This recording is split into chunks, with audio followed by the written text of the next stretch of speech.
Hello students. जैसा कि मैंने आप लोगों से प्रॉमिस किया था कि मैं आपको DBMS डेटाबेस मैनेजमेंट सिस्टम पे एक वीडियो रिकॉर्ड करूँगा। सबसे पहले मैं DBMS के बारे में थोड़ी सी आपको जानकारी दे दूँ कि अगर आप वेब एप्लीकेशन पे काम कर रहे हैं तो आपको PHP माई एडमिन के ऊपर डेटाबेस के ऊपर काम करना पड़ेगा। लेकिन अगर आप डेस्कटॉप एप्लीकेशन पे काम करना चाहते हैं, डेस्कटॉप एप्लीकेशन का मतलब हो गया कस्टम सॉफ्टवेयर। मैं दिखाऊंगा आपको। तो अगर आप कस्टम सॉफ्टवेयर पे काम करना चाहते हैं जिसके लिए लैंग्वेज यूज़ होगा C# या VB.NET, इन चीज़ों के ऊपर अगर आप काम करना चाहते हैं तो फिर आपको यूज़ करना पड़ेगा SQL सर्वर का। SQL सर्वर स्टैंड अलोन होता है, यानी एक सिस्टम के अंदर आप उसको इंस्टॉल करते हैं, सर्वर और क्लाइंट के थ्रू आप उसको यूज़ करते हैं। तो आज मैं आपको बताऊंगा। अच्छा, इसके एडवांटेज पहले मैं बता दूं कि अगर एक स्टूडेंट के पॉइंट ऑफ व्यू से देखें तो SQL सर्वर पे प्रैक्टिस करना, क्यूरीज को सीखना, ये सबसे अच्छा एक प्लेटफॉर्म होता है। तो मैं रिकमेंड करूंगा आप सबों को कि आप अगर डेटाबेस सीखना चाहते हैं, डेटाबेस के अंदर क्यूरीज, व्यू और स्टोर प्रोसीजर, इन चीज़ों को लर्न करना चाहते हैं, इसे अंडरस्टैंड करना चाहते हैं, तो आप SQL सर्वर के ऊपर काम करिए। तो इस वीडियो में मैं आपको बताऊंगा कि SQL सर्वर को आप कैसे इंस्टॉल करें। चलिए बिना देर किए स्टार्ट करते हैं। तो मैंने रखा है, मैं एक्चुअली SQL सर्वर को इंस्टॉल करने का एक और रीज़न मैं आपको बता दूं, क्योंकि मुझे एक डेस्कटॉप एप्लीकेशन पे कुछ मॉडिफिकेशन करनी है, कुछ अपडेट करना है उसे। तो ऑलरेडी वो रन है सिस्टम पे, क्लाइंट के पास वो चल रहा है, लेकिन मुझे उसमें कुछ अपडेट करना है और मेरे इस फ्रेश पीसी में SQL सर्वर अभी इंस्टॉल नहीं है। तो मैं इंस्टॉल करूँगा और फिर उस डेटाबेस का मैं बैकअप लूँगा, जो मैं आपको दिखाऊँगा, सिखाऊँगा, और फिर मैं आपको वो डेस्कटॉप एप्लीकेशन दिखाऊँगा कि जिसके थ्रू SQL सर्वर की कनेक्टिविटी होती है। और मैं आपको कुछ क्यूरीज भी दिखाऊंगा, कुछ बड़े मज़ेदार क्यूरीज जो होंगे वो भी मैं आपको दिखाऊंगा। तो चलिए सबसे पहले हम लोग इंस्टॉल करते हैं अपने SQL सर्वर को। मैंने सेटअप रखा हुआ है। ओके, तो आप देख पा रहे होंगे कि मेरे पास SQL सर्वर 2008 R2 का सेटअप है। मैंने इस पर डबल क्लिक किया। सिंपल स्टेप है, सेटअप पे चलते हैं, डबल क्लिक, और ये हमारा सेटअप यहाँ से स्टार्ट हो जाएगा।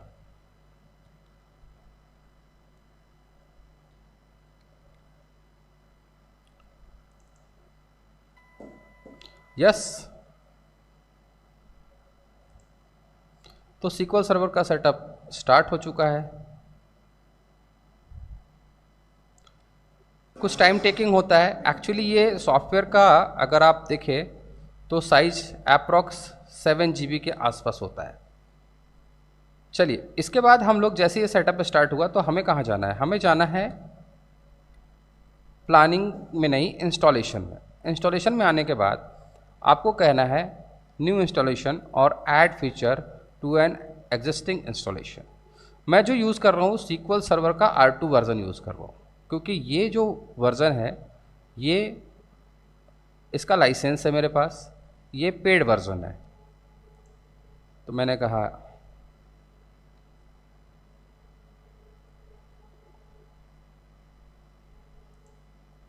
तो आप देख पाएंगे कि सेटअप इसका स्टार्ट हो चुका है।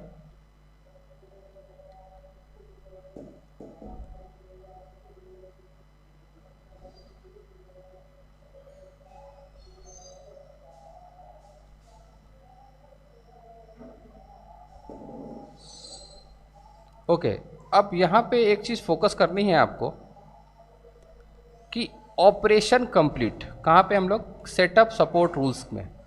यहाँ पे अगर आप ध्यान देंगे ऑपरेशन कंप्लीट कितने हैं? 7, फेल्ड कितने हैं? 0, वार्निंग 0 और स्किप है 0।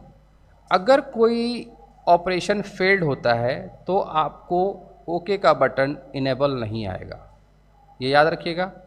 तो एक बार मैं इसके शो डिटेल पे चलता हूँ तो देख पाएंगे कि सारे ऑपरेशन जो है वो पास हैं। अगर कोई ऑपरेशन फेल होता है तो आप उसको रीरन कर लीजिएगा। ओके, अगर फिर भी ना हो तो आप अपने सिस्टम को, कंप्यूटर को रीस्टार्ट करिएगा। मैंने कहा ओके।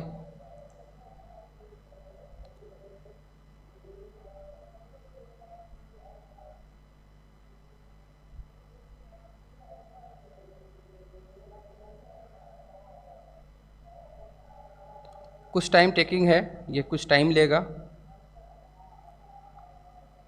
ओके, आ गए हम लोग सेटअप सपोर्ट फाइल पे। यहाँ पे सिंपल इंस्टॉल का बटन है, इंस्टॉल पे क्लिक किया।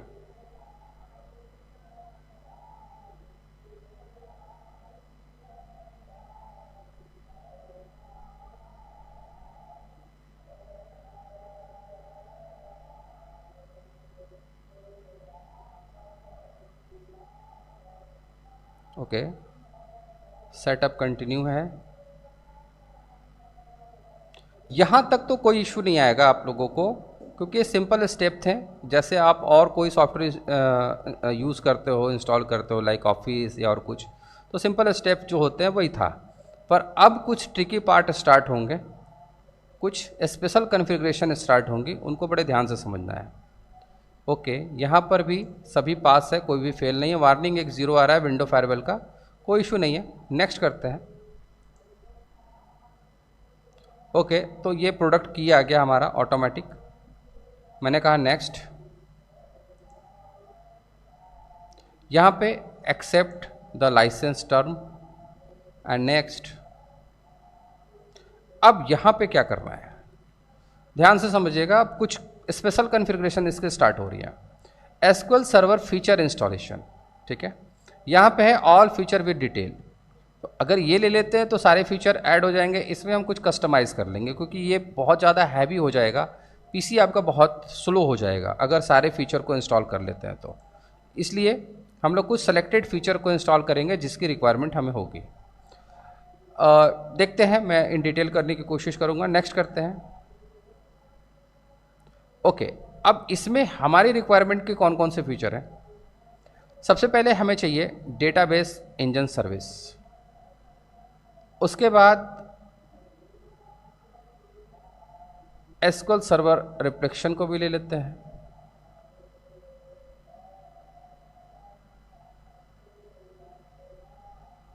उसके बाद क्लाइंट टूल कनेक्टिविटी, ये हमें चाहिए इंटीग्रेटेड। ये क्लाइंट टूल बैकवर्ड कैपेबिलिटी, ये हमें चाहिए। एसडीके हमें चाहिए। मैनेजमेंट टूल ये हमें नहीं चाहिए। मैनेजमेंट टूल कंप्लीट बेसिक हमें चाहिए। उसके बाद एसक्यूएल क्लाइंट कनेक्टिविटी एसडीके, ये हमें चाहिए। और माइक्रोसॉफ्ट सिंक्रोनाइज फ्रेमवर्क, ये हमें चाहिए। तो हमने कुछ फीचर सेलेक्ट कर लिए, database engine, SQL server reflection, client tool connectivity, client tool backward capability, client tool SDK, book हमें नहीं चाहिए। मैनेजमेंट टूल हमें चाहिए बेसिक में, और एसक्यूएल क्लाइंट कनेक्टिविटी एसडीके और माइक्रोसॉफ्ट सिंक्रोनाइज फ्रेमवर्क। ओके, तो ये हमने कुछ फीचर यहाँ से सेलेक्ट कर लिए। बताऊँगा मैं इसके बारे में क्या क्या चीज़ें हमने यूज़ की हैं और क्यों की है। फिलहाल नेक्स्ट करते हैं। अच्छा, इससे पहले एक चीज़ और देख लीजिए कि ये है इसकी डायरेक्टरी। जो हम इंस्टॉल कर रहे हैं वो कहाँ पे जाके स्टोर होगी। सी के अंदर, प्रोग्राम फाइल के अंदर माइक्रोसॉफ्ट एसक्यूएल सर्वर का एक फोल्डर होगा जहाँ पे ये पूरा सेटअप जा कर के इंस्टॉल होगा। हमने कहा नेक्स्ट।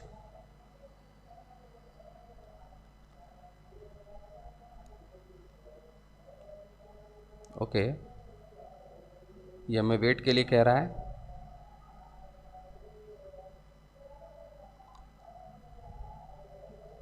ओके, तो नेक्स्ट करते हैं। यस, अब यहाँ पर थोड़ा सा ध्यान से समझिएगा।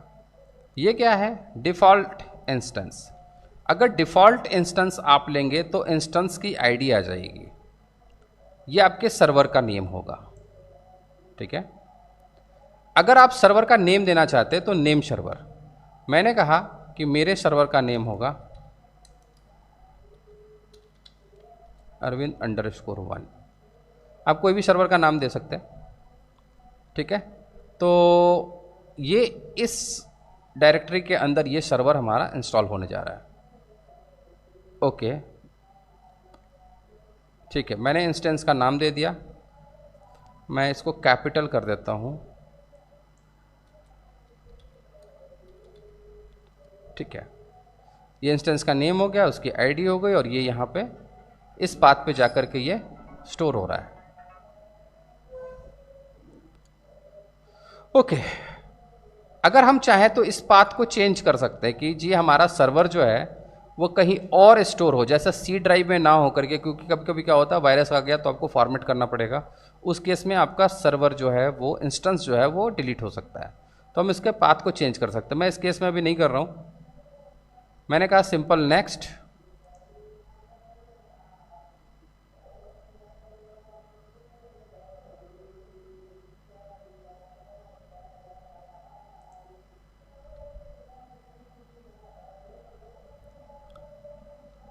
Okay, again next.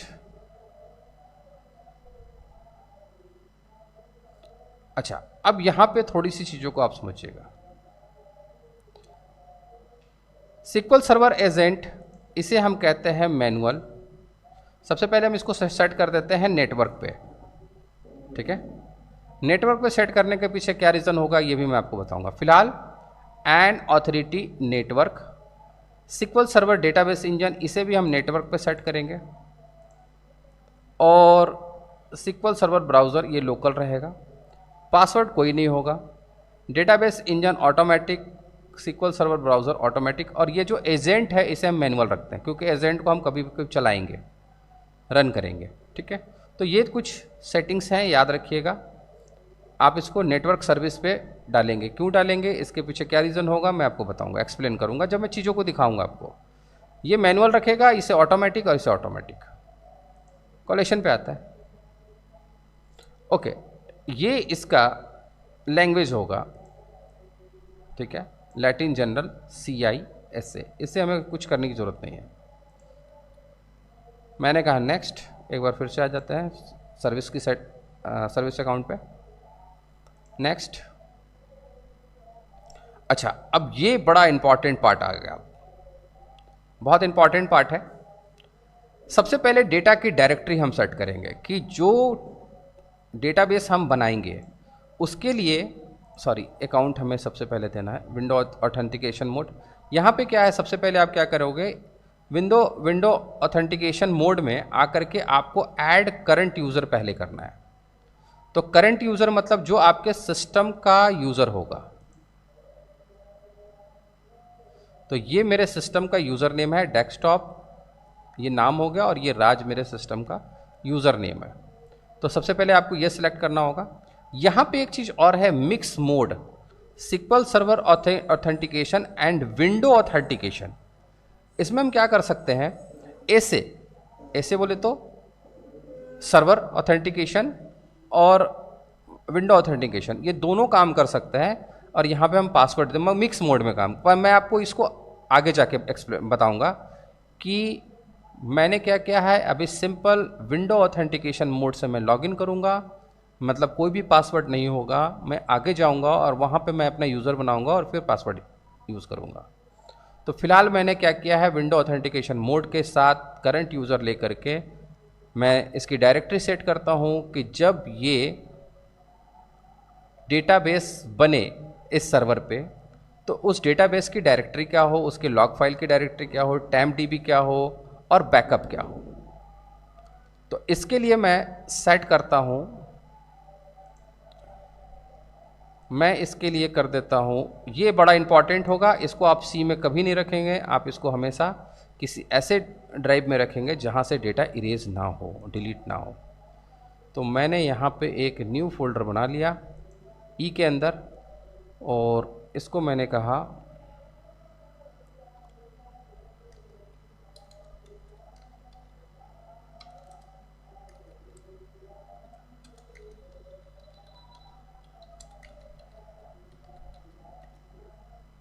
C sharp application database. अब इसके अंदर हम 3 फोल्डर क्रिएट करेंगे। ओके, डेटाबेस की डायरेक्टरी ये हो गई, और इसमें जस्ट अ मिनट, हमें इसके अंदर एक और बनाना पड़ेगा।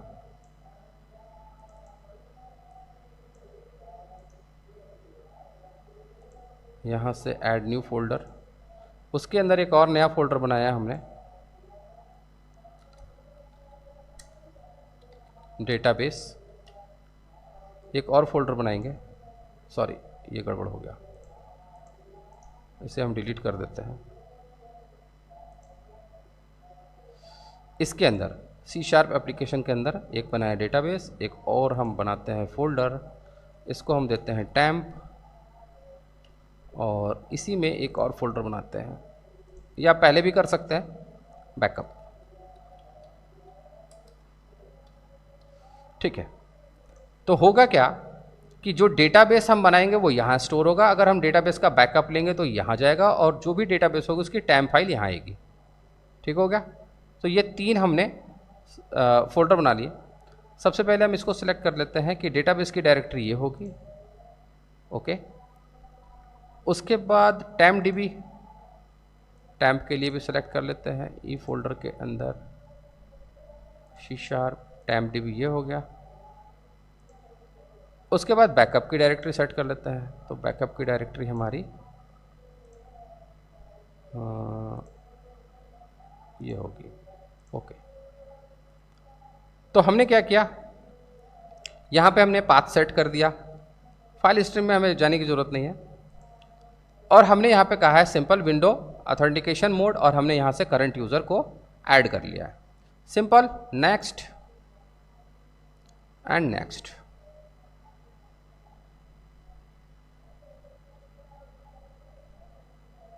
Next and install. तो अब अगर हम इस फोल्डर में जाके देखें जो हमने बनाया है अभी ई ड्राइव के अंदर,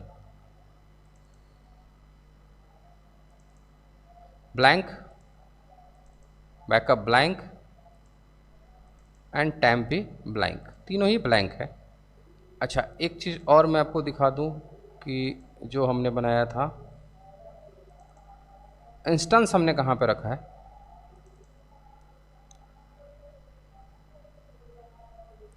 सी ड्राइव के अंदर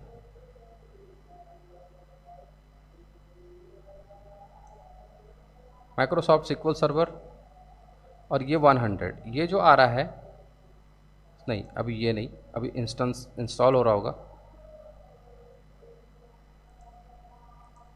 इंस्टॉल होने दें, उसके बाद मैं आपको दिखाता हूँ। ओके, सो कुछ टाइम ये लेगा।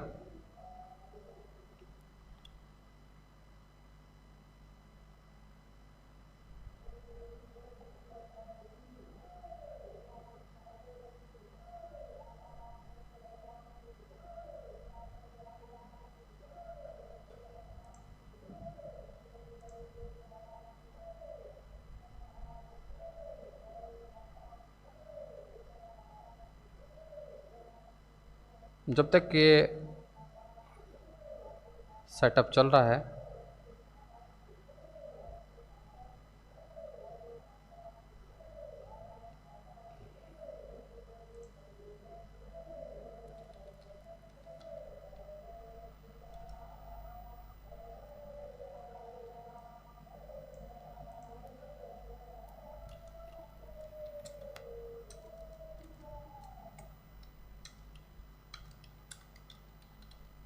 सिक्वल सर्वर के अंदर हम क्या क्या करेंगे, table, query, view, store procedure, ये 4 चीज़ें इंपॉर्टेंट होती हैं जिनके ऊपर हम लोग काम करते हैं सिक्वल सर्वर में। अभी होता ये है कि सपोज़ कि आपने कोई विंडो एप्लीकेशन बनाया है, और यहाँ से इस सिक्वल सर्वर के डेटाबेस का बैकअप आप लेते हो और क्लाइंट के सिस्टम में उस बैकअप को रिस्टोर कर लेते हो। पहला काम ये होता है। और जो आपने एप्लीकेशन बनाई है उस एप्लीकेशन का एक्सी फाइल, EXE, जो आप जैसे MS ऑफिस को इंस्टॉल करने के टाइम में आपको एक सेटअप, जैसे मैंने ये SQL सर्वर का एक सेटअप था, वो सेटअप बना करके हम अपने क्लाइंट को दे देते हैं, और क्लाइंट क्या करता है, सेटअप को इंस्टॉल करता है और एप्लीकेशन स्टार्ट हो जाती है। तो ये होता है डेटाबेस का इंस्ट्रक्शन। थोड़ा सा ये टाइम ले रहा है क्योंकि बहुत सारे डिपेंडेंसीज को इंस्टॉल करना पड़ता है, तो इसे होने देते हैं। जब तक ये होता है मैं इस वीडियो को पॉज कर देता हूँ।